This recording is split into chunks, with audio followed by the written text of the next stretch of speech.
Bem, queridos irmãos, é com uma alegria muito grande que novamente nós estamos aqui nessa casa de caridade, essa casa de oração, essa casa que nos fortalece, que faz com que a gente, nos momentos que estejamos aqui, deixemos lá fora todos os problemas, todas as dificuldades, todos os nossos conflitos, e que a gente esteja aqui nesse momento realmente contrito, sentindo a presença dos amigos espirituais da casa, nos envolvendo, nos auxiliando, cada um olhando os nossos problemas, nossas dificuldades, velando por nós, amenizando todas as nossas dores, porque nós estamos encarnados e é natural que as dores passem por nossas vidas como experiências. Tem fases que está tudo muito bem, mas há a fase que novamente nós somos chamados ao exercício de tudo que a gente estudou. E é a hora mais difícil, é a hora que muitas vezes a gente recua.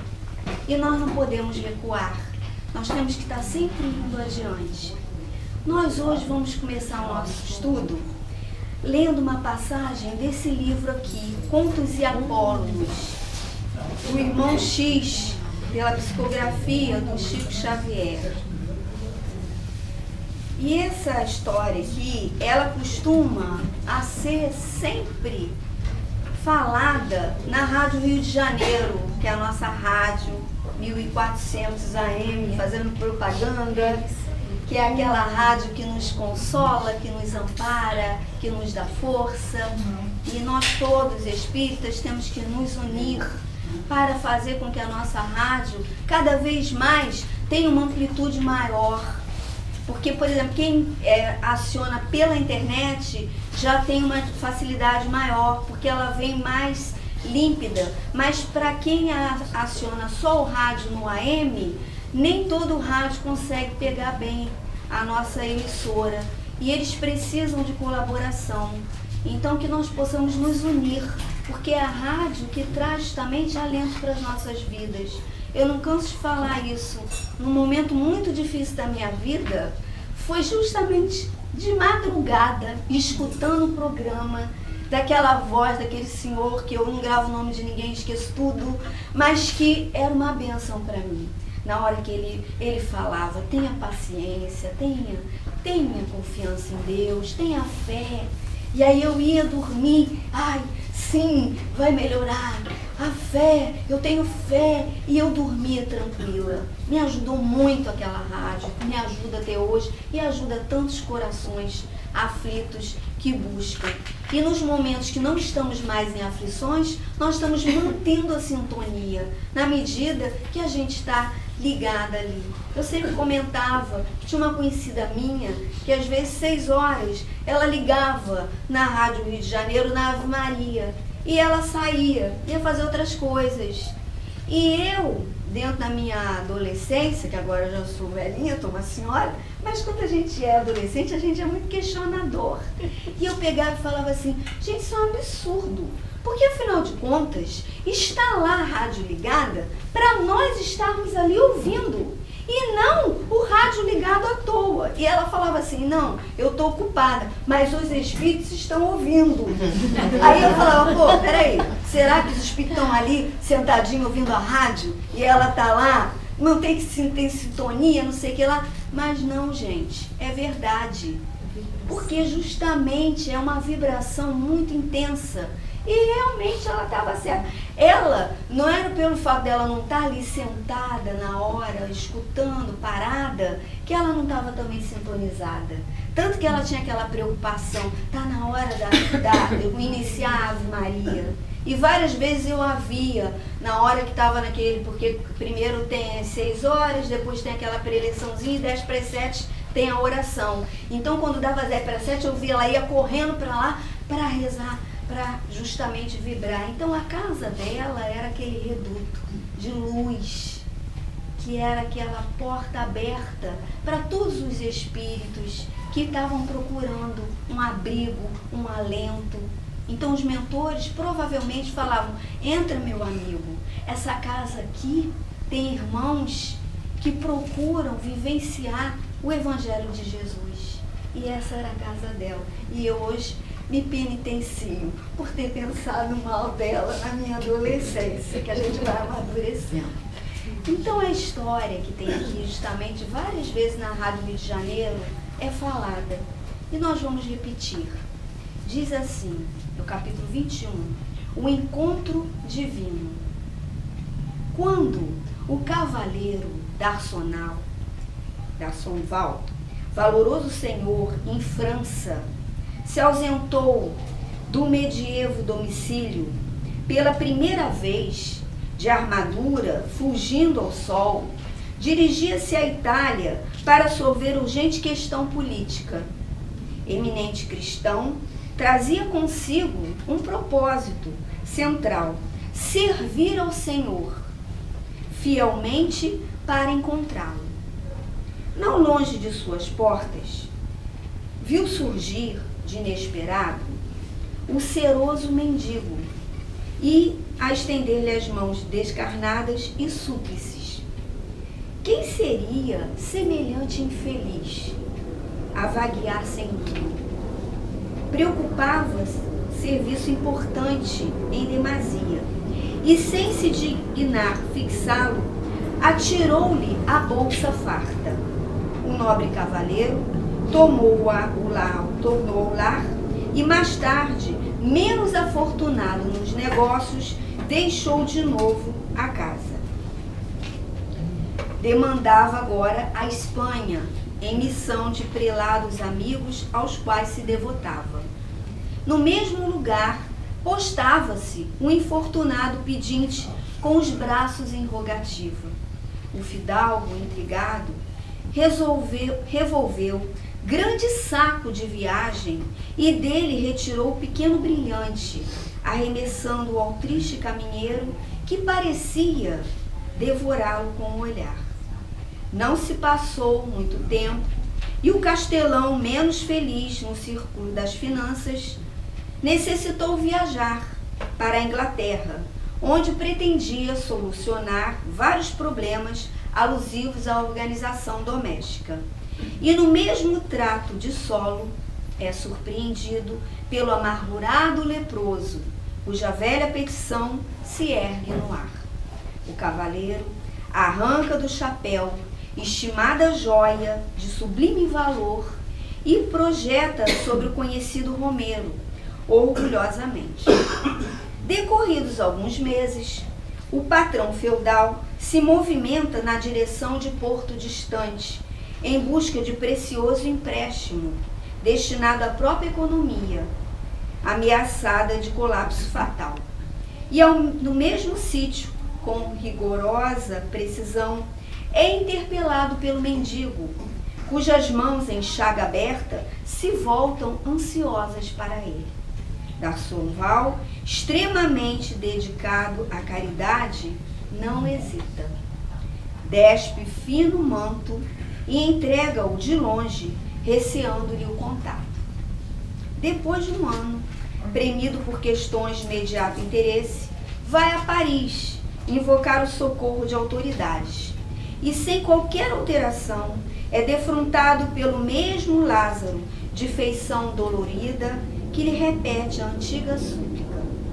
O castelão atira-lhe um gorro de alto preço, sem qualquer pausa no galope, em que seguia presto.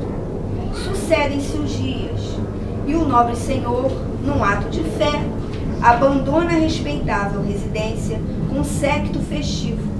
Representará os seus junto à expedição de Godofredo de Bouillon, na cruzada com que se pretende libertar os lugares santos.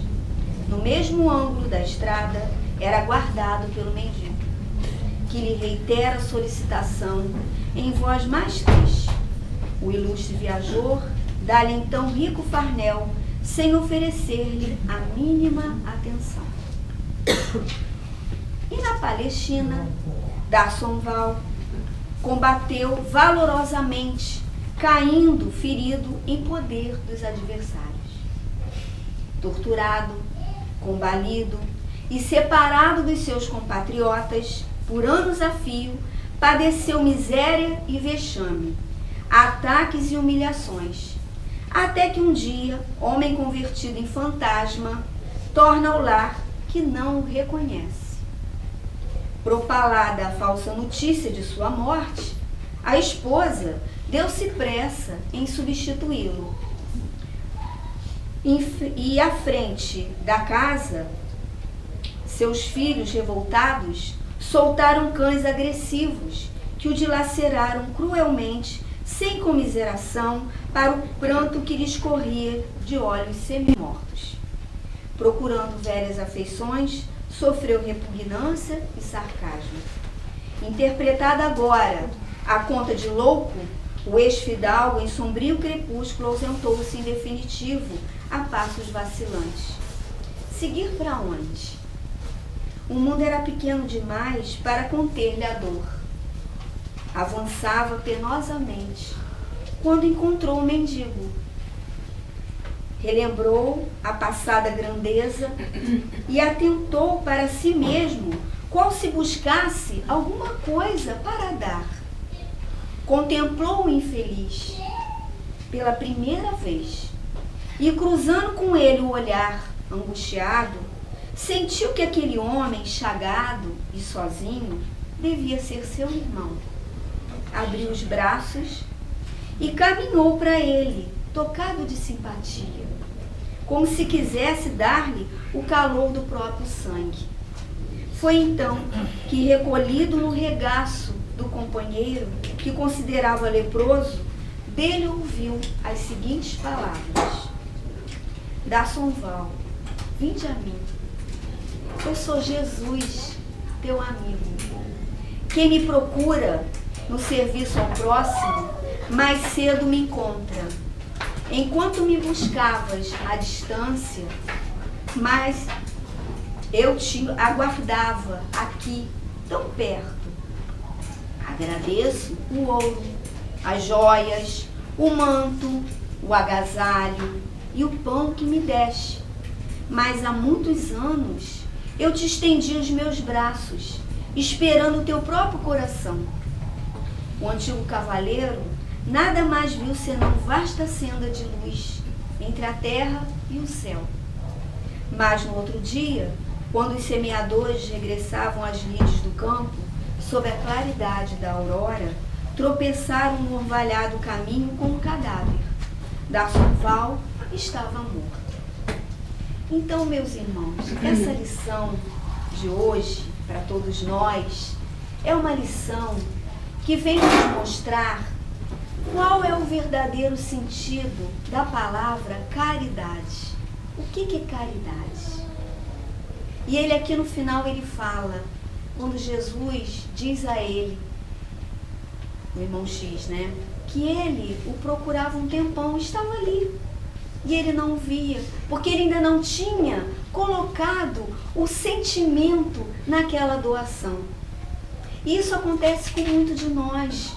Muitos, quando nós começamos a querer realmente exercitar a caridade, nós começamos a querer doar. Então é quando nas casas nós somos lembrados de fazer uma limpeza nos nossos armários. Quantas coisas que nós temos nas nossas casas que nós não usamos. Na televisão tem um programa que fala das pessoas que são os acumuladores.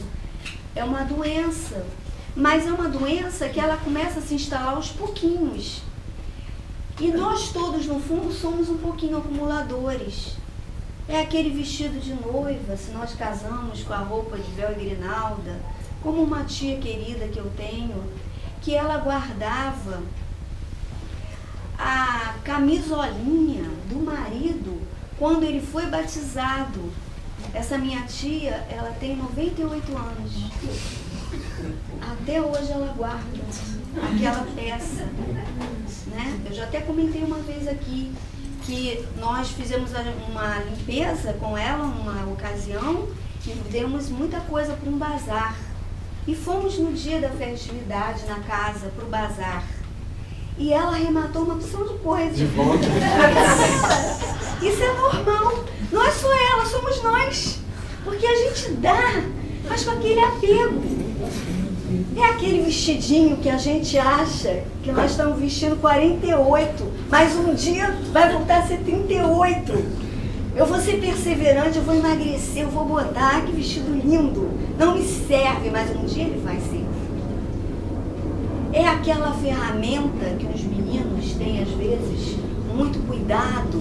Ninguém bota a mão nesse martelo. Esse martelo é o diferente. Esse martelo, ele é o único que eu consigo pregar o prego bem feito. Eu comprei esse martelo com o maior carinho. É a furadeira, né? Então são coisas que nós vamos nos apegando. Só que um belo dia enguiça. E nós não conseguimos conserto.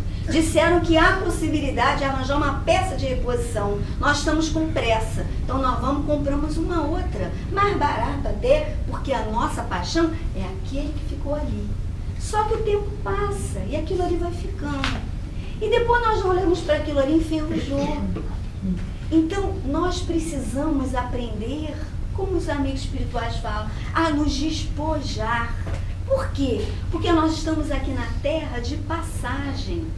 Então, se eu tenho o meu armário abarrotado com 50% de coisas que eu não uso, eu tinha uma amiga que falava assim, olha, a tática é a seguinte, olhe para a roupa. Quanto tempo você não conseguiu vestir aquela roupa?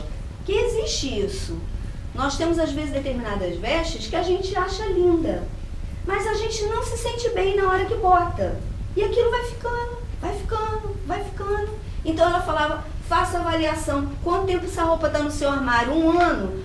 1 ano você não usou, não serviu. O outro vai usar. E aí nós damos a roupa. Porque nós aprendemos que nós temos que nos despojar, temos que ser caridosos. E a gente dá. A gente dá para aquele vizinho mais carente que pediu. A gente dá para o pessoal que é auxiliado pela casa. E aí um belo dia, nós estamos vendo aquela roupa que a gente gostava, como uma amiga minha, que ficou, quase teve um ataque cardíaco, porque tinha um vestido de sair que ela adorava e ela deu. E um belo dia, quando ela olhou, a pessoa que ela deu estava varrendo do lado de fora da casa com aquele vestido, que ela achava que era o vestido top dela, que ela deu como servir. Ela ficou revoltada. E ela falou assim, eu tô tão chateada, aquela roupa, sabe aquele vestido que eu tinha, que eu adorava, aquele vestido que eu saía nos lugares melhores, dei pra fulana. Menina, fulana estava andando em casa com ele, varrendo, vai a calçada, toda despenteada, de sandália de borracha, com o meu vestido. O vestido não era mais dela, que ela deu, nós demos. Então, o que a gente aprende? O que está lá no Evangelho? O que Jesus falou para a gente? A mão deu, a outra não pode olhar. Não foi isso que ele nos ensinou? Eu dei, acabou, não me pertence. Aliás, nem me pertencia, foi acréscimo de misericórdia, porque viemos tendo condições, muitas vezes, de aquisições, mas poderíamos não ter. Então a gente tem que começar a aprender a se desprender das coisas da matéria. E assim é com as coisas materiais, assim é com a nossa família. Hoje nós não perdemos, nós nos afastaremos temporariamente dos laços físicos de uma grande companheira que hoje retornou ao mundo espiritual. Uma companheira, mas exemplo para todos nós.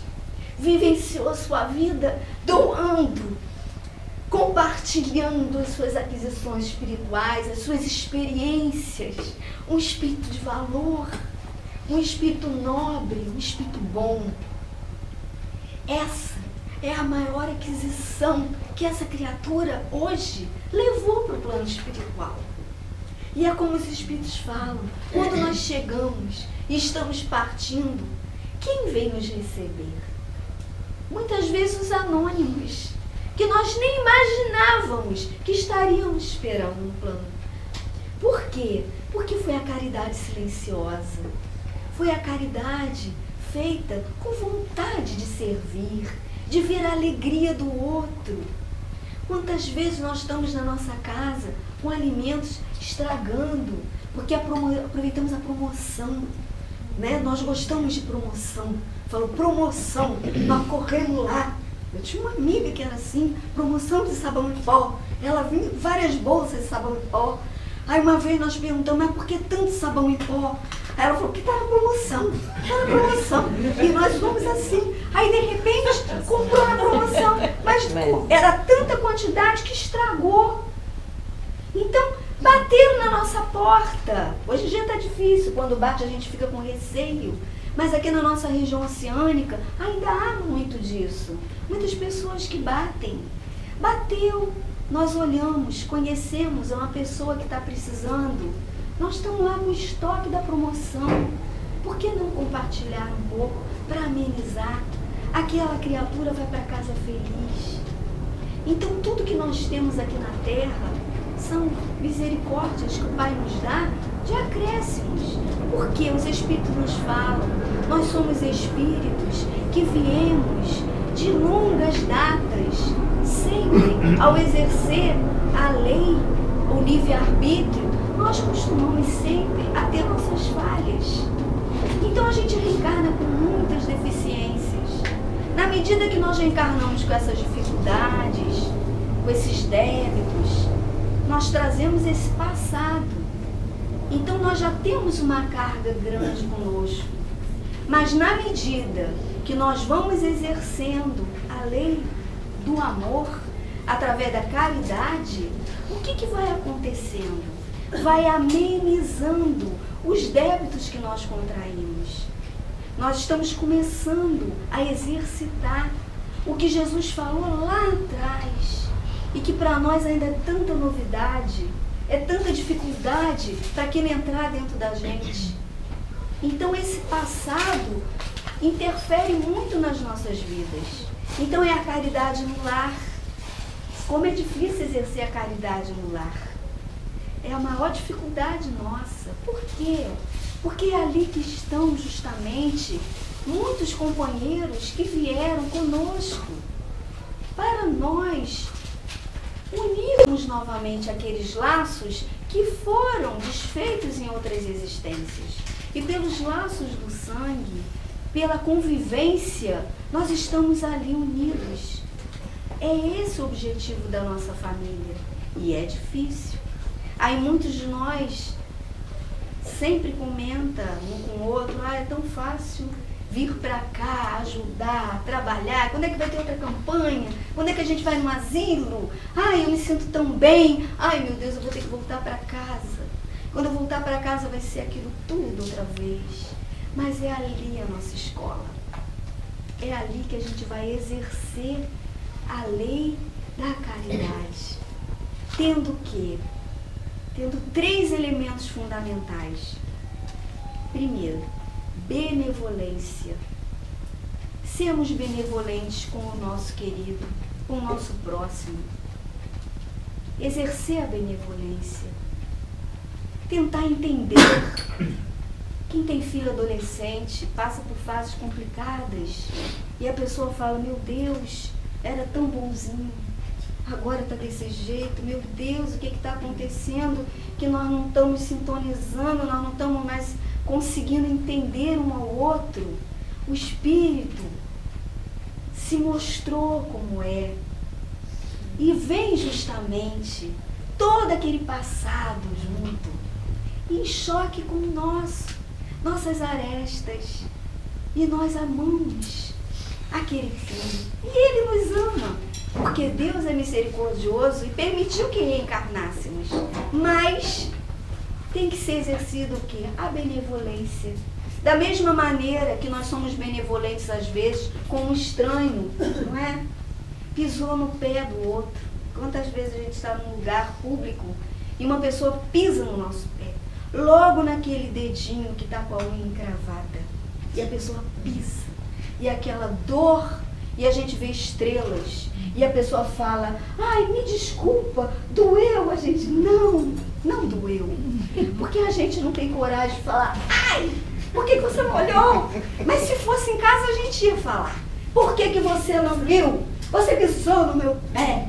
Então nós temos que exercer a benevolência com os nossos de casa também, tendo paciência. É difícil? É difícil, claro que é. Porque ali nós somos como nós somos. Ali nós não precisamos de disfarces. Então outra coisa, indulgência. O que é indulgência? É nós sermos tolerantes. Contar até 10, contar até 1000.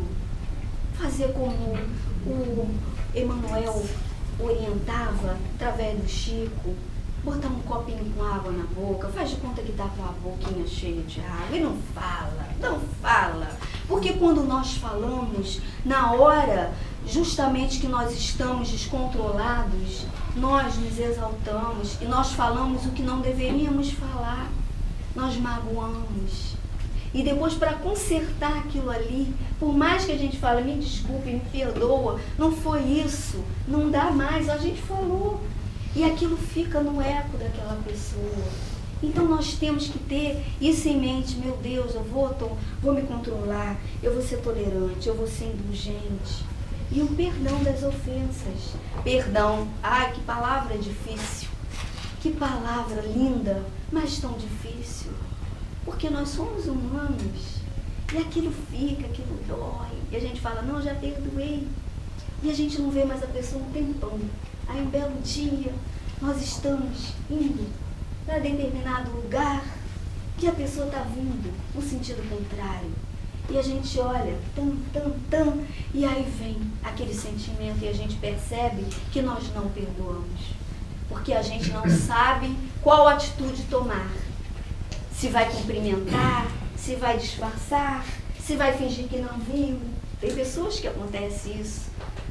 O outro vê que ela nos viu, que dá para perceber, mas ela disfarça, porque ela não tem ainda condições de nos olhar. E aí o que a gente faz? A gente fica com raiva.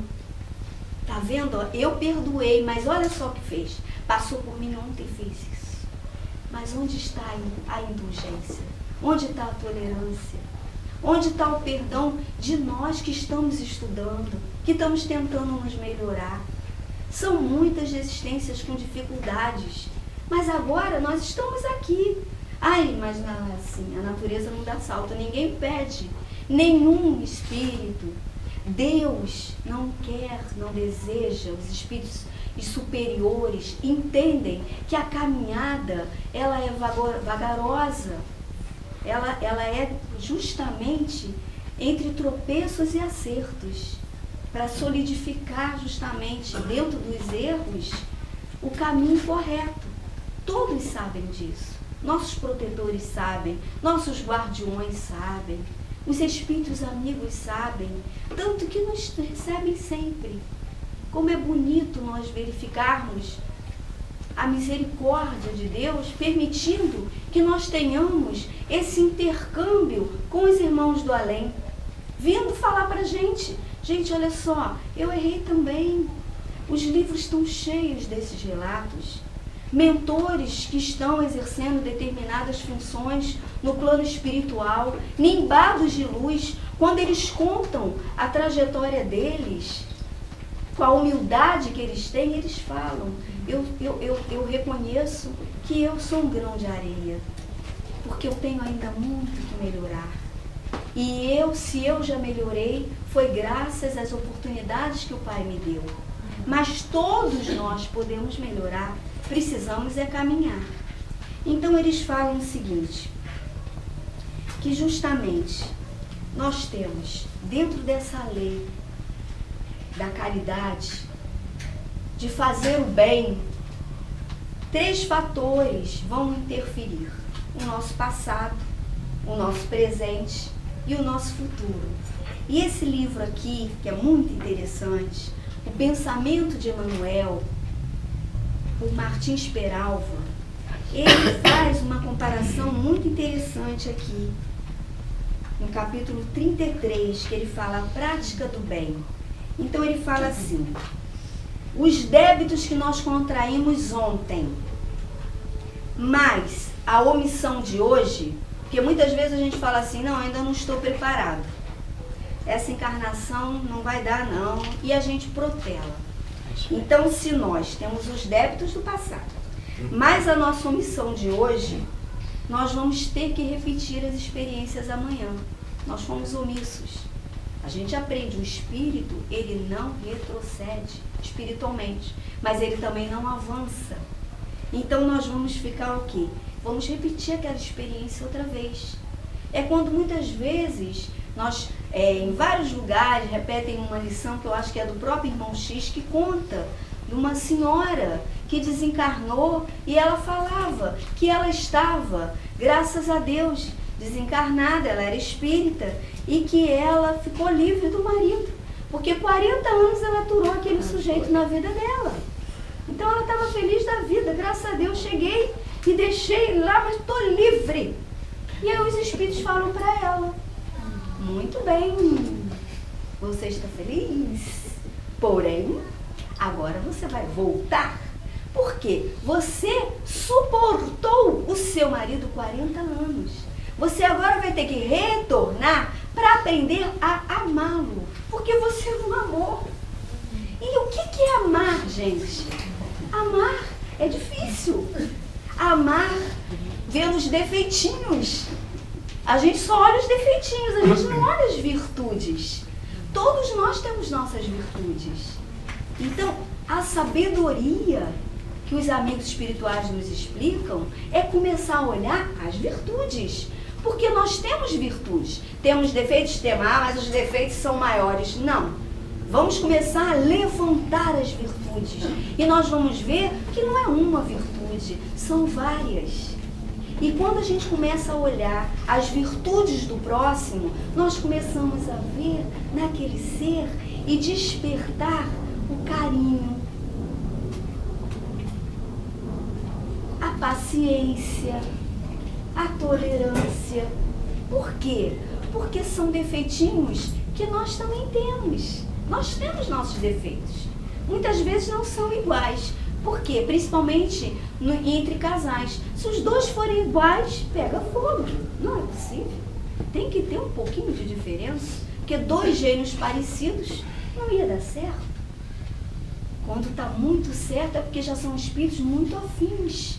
São almas que vieram com outros compromissos espirituais. É quando a gente vê determinados casais que renasceram para trabalhar em prol da caridade, do bem.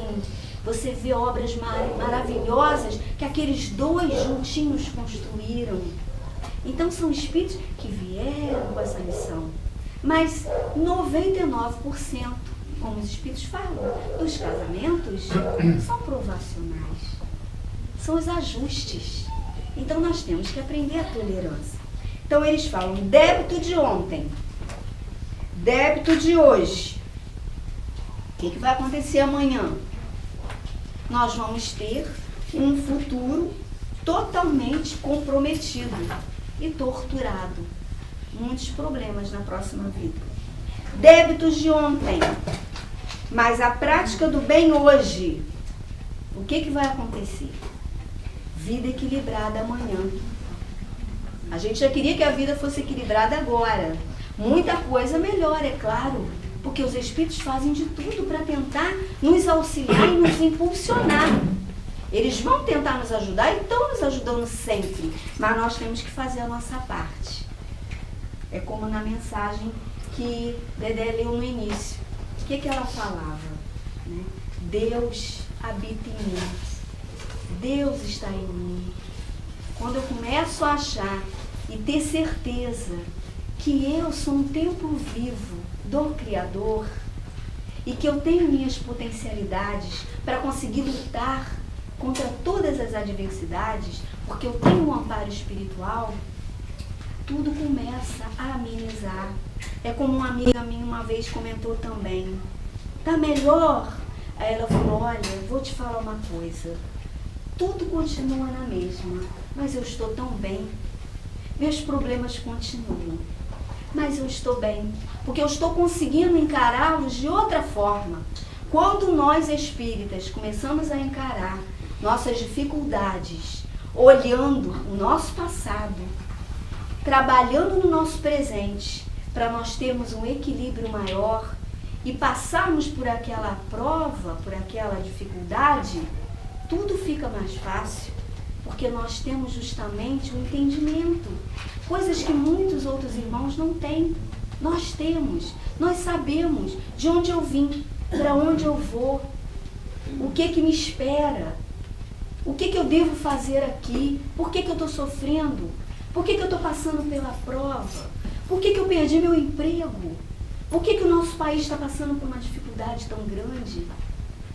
Eu vou ser um dos que vai contribuir para cada vez mais esse processo se incendiar? Ou eu vou ser um daqueles que vou seguir as orientações espirituais e vou orar para que o meu país possa ter dirigentes dignos, dirigentes que possam realmente olhar o nosso povo? Esse é o nosso papel, meus irmãos. A caridade, ela tem um sentido muito amplo. Ela não se restringe só à esmola que se dá. A caridade, ela é no falar, é na paciência, é no ouvir. Nós já falamos isso. Muitas vezes a gente pergunta a uma pessoa, como é que você está? Aí a pessoa começa a falar como ela está, porque ela estava precisando falar como ela está. E nós começamos a ficar muito irritados, porque ela vai contar o processo da situação que ela está vivendo desde que começou. E nós estamos com pressa. E nós não temos paciência, nós começamos a ficar irritados. E aí, de repente, no meio daquela inflamação do problema, e a pessoa tão eufórica, contando, desabafando, a gente bota a mão no ombro e fala, tudo vai melhorar. Tenha paciência, tenha fé. E a gente, vai embora e fala, nossa Senhora, meu Deus, achei que eu não ia conseguir me desvencilhar. Isso não é caridade. Quantas vezes nós não fomos acionados porque aquela pessoa precisava daquele ore por nós, só para ouvir. Nós estamos passando momentos de solidão entre as criaturas. As pessoas têm necessidade de falar. Houve uma época que uma pessoa ligou para minha residência, eu atendi o telefone, era engano. E era uma senhora. E nisso, ela falou, não é engano. Eu falei, não tem problema. E aí ela começou, falava. Conversamos, parecíamos que eram muito amigas. Aí quando ela foi desligar, ela falou assim, posso anotar o seu telefone para eu ligar outras vezes? Falei, pode. Ficamos amicíssimas, somos amigas até hoje. Aí ela falou, qual é o seu número? Porque ela tinha ligado por engano. Mas olha, foi a hora, mais tarde, quando nos tornamos amigas, ela falou para mim como foi importante aquele telefonema. Porque ela estava passando por uma fase de solidão. Nós estamos passando por esses momentos de solidão. E muitos de nós não estão sabendo aproveitar os momentos de solidão. Porque quando a gente tem justamente o entendimento da doutrina, nós sabemos que é o momento da reflexão, é o momento de nós começarmos a nos equilibrar. Quantas vezes, quem tem criança aqui ou já teve, que a casa fica naquela confusão, que vai sair todo mundo às vezes, que a pessoa fala, ai que paz, quanto tempo que eu precisava desses momentos de tranquilidade. Eu não consigo ter sossego mais na minha casa. Só que chega uma hora depois que esse momento acaba. E nós vamos ficar sozinhos. Então é o momento justamente que a gente ansiava lá atrás. Então aproveitar esses momentos. Por quê? É como uma senhora idosa fala para mim, o momento agora é de orar, minha filha. Todo mundo me dá os nomes. Ore pelo meu irmão, ore pelo meu fulano, ore pelo meu primo, ore pelo meu... Eu oro, eu rezo o dia inteiro, porque eu agora não tenho mais condições físicas, mas eu posso orar. Então eu estou orando, eu estou pedindo, eu estou em sintonia, mas nem todos estão neste momento de já ter essa compreensão. E qual é o nosso papel? Também somos desequilibradinhos, não somos pessoas que já estamos angariando e viemos, renascemos com alto grau de elevação espiritual. Não, estamos todos no mesmo patamar. Mas se alguém liga para mim, se há uma amiga que há muito tempo que eu não vejo, pô, fulana é chata, fala demais, eu não aguento a conta do telefone. Tem pessoas que até falam, pum, caiu, né? E até na televisão às vezes fala, quando é no celular, a ligação está caindo, pum, desliga, para não pagar, que aí o outro menor, né? A pessoa, graças a Deus, retornou, não é? Mas nós temos que ter isso em mente, ajudar, colaborar nas mínimas coisas, no lar, no trabalho, ajudando, colaborando. Vou ajudar, esse chefe é um mal, ele é chato, ele é horroroso, mas deve ter algum problema. Todos nós temos um problema. Sejamos nós aqueles que vamos exercer realmente a caridade. Aqui no Livro dos Espíritos, está terminando, nós só vamos lembrar que é a pergunta 886. E aí Kardec perguntou aos espíritos, qual é o verdadeiro sentido dessa palavra, caridade? E aí os espíritos responderam justamente isso. Benevolência, indulgência, perdão das ofensas. São 3 requisitos. Esses 3 requisitos unidos, nós conseguimos realmente exercitar. E nós podemos lembrar sempre, nos momentos que nós estivermos oscilando, de pedir a orientação espiritual. Todos nós temos aqueles espíritos que se comprometeram de vir nos dar força.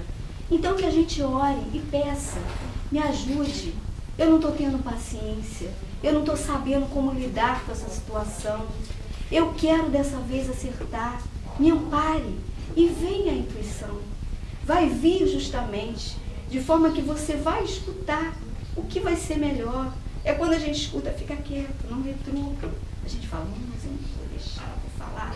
É quando fala, fulano, você vai lá e faz, não vou, estou com preguiça, não vou. Vai lá, atende o telefone, diz que eu não estou, não é? E a vozinha fala, atende. Então são coisas que a gente tem que começar a tentar. Eu trouxe aqui para fechar uma passagem desse livro, Lindos Casos de Bezerra, nosso apóstolo da caridade, o nosso médico dos pobres, esse espírito que poderia estar em outras regiões espirituais, mas preferiu até agora continuar conosco aqui, trabalhando com as equipes espirituais para dar um pouco de alento às dores nossas, físicas e morais. Então é um espírito de escola, é um espírito que passou por muitas dificuldades aqui, porque era bom. E é difícil ser bom. Quantas vezes nós falamos assim, desde que eu comecei, um amigo essa semana me falou, alguma coisa está acontecendo. Desde que eu e minha companheira começamos a nos dedicar com afinco à doutrina, estamos indo nas reuniões, estamos assistindo palestras, eu não sei o que aconteceu. Um turbilhão veio em cima de nós, tantas coisas estão acontecendo e eu não estou entendendo. Mas o que os amigos falam? Resistam. Por quê? É a luz que começa a brilhar. É a nossa luzinha que começa a querer resplandecer. E os nossos inimigos, muitas vezes do passado, e outros espíritos que não querem ver que essa luz comece a florescer, vão fazer de tudo para nos demover daquela vontade de sermos melhores, de nos impulsionar. Então a gente tem que resistir. Quantas vezes fala, tem tarefa no dia tal, a gente fala, ai meu Deus, várias vezes eu falei isso. Tanto dia, tem que ser 8 horas da manhã no domingo. Meu Deus, eu quero dormir, eu estou cansada. Eu não tenho culpa, que a maioria é mais velha e está aposentada. Mas eu estou cansada, eu quero descansar no domingo, né? Mas aí vem a voz, levanta, vai. E aí você levanta e você vai para a tarefa. Aí você chega lá e vê várias pessoas mais velhas, animadíssimas, cheias de disposição. E você fala, meu Deus, eu estou cansado. E esses aí estão dando de 10-0. E você vai. E nisso que você vai para a tarefa, você vê que você foi pensando que ia ajudar. E você retornou, cheio de exemplos. Você voltou com alegria, alegria de viver, alegria de servir. Aí no outro mês, quando tem, você fala, ai, eu vou, não, dessa vez eu vou. E você levanta mesmo cansado. E é uma rotina, é uma constância, tudo é um trabalho, vai devagarinho. No início da preguiça, mas depois a gente consegue.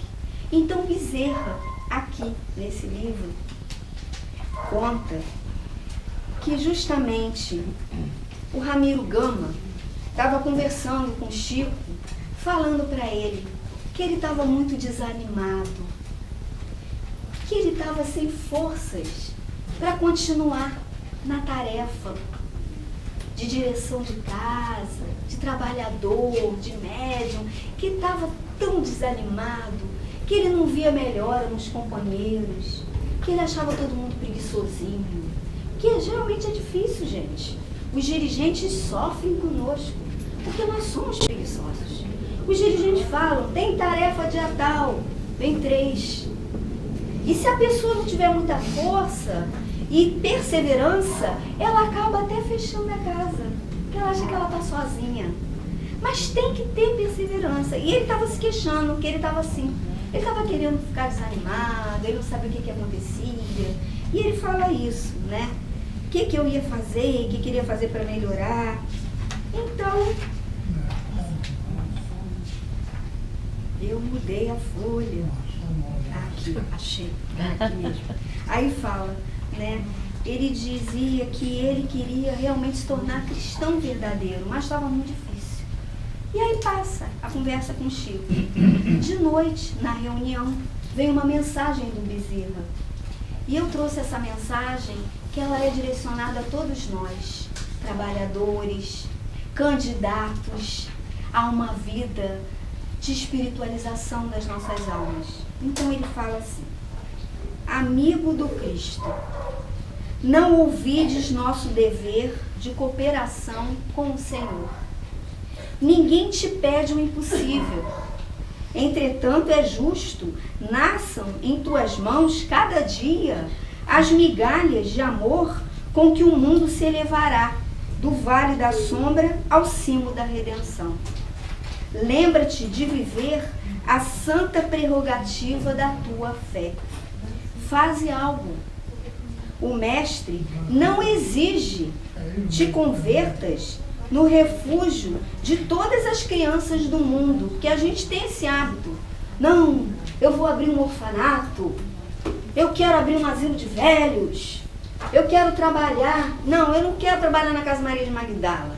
Eu vou abrir uma obra similar, porque eu tenho um terreno grande e nós temos esse hábito. Então Bezerra falou, né? Ninguém te exige que você seja um refúgio de todas as crianças do mundo, mas espera que teus braços se disponham a recolher, por instantes, embora, algumas dessas pobres aves humanas sem ninho que as reconforte. Um dia vai proporcionar uma alegria para umas crianças. Não te reclama a cura indiscriminada de todos os enfermos da senda. No entanto, solicita de teu esforço um caldo para o faminto. No Facebook, essa semana tá o pessoal de Niterói que trabalha com a sopa. Eles vão fazer um almoço justamente para angariar mais recursos para a obra. E eles conclamam quem quiser para se juntar a eles na distribuição da sopa para os moradores de rua da nossa cidade. Quer dizer, eu não estou ali direcionando, dirigindo, mas eu estou trabalhando, né?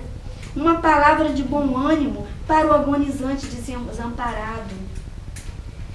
Não te roga assistência para todos os escravos da prova e sofrimento que vagueiam. Contudo, aguarda de ti um leve olhar de consolo e esperança em favor do companheiro infortunado que precisa erguer-se e avançar.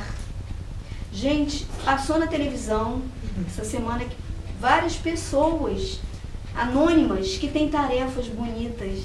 Então mostrou, não sei quem viu, um médico que ele monta um consultório debaixo de uma calçada lá, numa marquise, e ele atende várias pessoas.